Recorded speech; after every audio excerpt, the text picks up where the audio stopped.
LCD, TFT, IPS, OLED, AMOLED, POLED, LTPS, LTPO. Briefly explained, LCD displays represent the foundation on which most smartphone screens were built for more than a decade. An LCD screen uses a rear light source known as a backlight, while liquid crystals control how this light passes through red, green, and blue subpixels to form the image. Because the backlight is always on, blacks are not truly black, and contrast is more limited. On the other hand, LCD screens are stable, do not suffer from burn-in, and can deliver good brightness levels. For LCD technology to be used efficiently on phones, a more precise method of pixel control was required. This led to the introduction of TFT, Thin Film Transistor Liquid Crystal Display. TFT uses a matrix of transistors that allows each pixel to be controlled individually. As a result, higher resolutions, stronger contrast, and a more stable image became possible.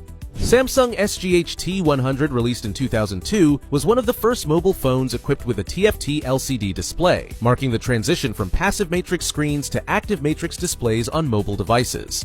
Over time, manufacturers developed several display types derived directly from TFT, including TN and IPS. TN, or twisted pneumatic, is a simple type of TFT panel in which the twisting behavior of the liquid crystals limits color reproduction and viewing angles.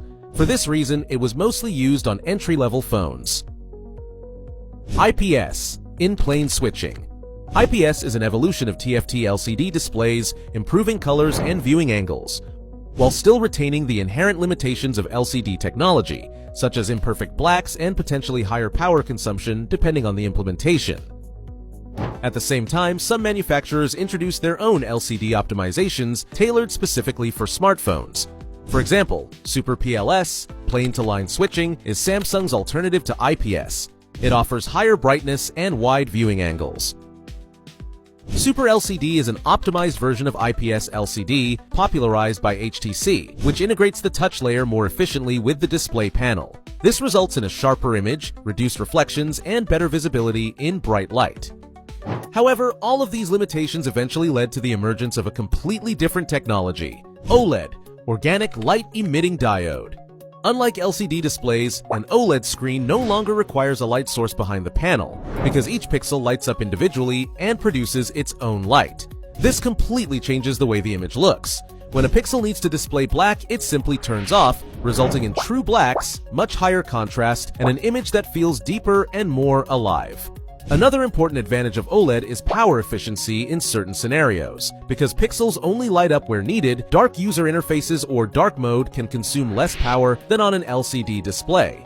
There are, however, some limitations. The organic materials used in OLED panels degrade over time, and prolonged display of static elements can lead to burn-in, meaning permanent image retention on the screen.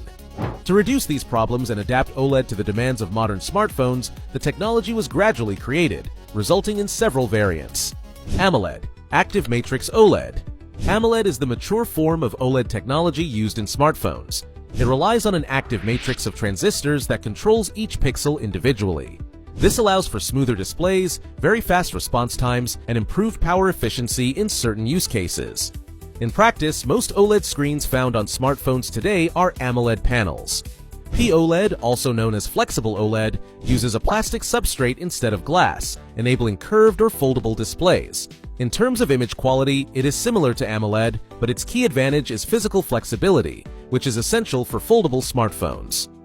LTPS OLED, Low Temperature Polycrystalline Silicon. LTPS OLED uses more efficient transistors to control pixels, enabling high resolutions and high pixel densities. This technology helps keep power consumption better controlled and is widely used in modern smartphone OLED displays. LTPO, Low Temperature Polycrystalline Oxide. LTPO OLED is the most important recent evolution of OLED technology for smartphones. It allows dynamic refresh rate adjustment from very low values such as 1 Hz up to 120 Hz, depending on the content being displayed. This way, the display remains smooth when needed, while energy consumption becomes much more efficient. It is important to note that many manufacturers use their own branding for displays. In most cases, these are marketing terms that describe optimizations of existing LCD or OLED panels, rather than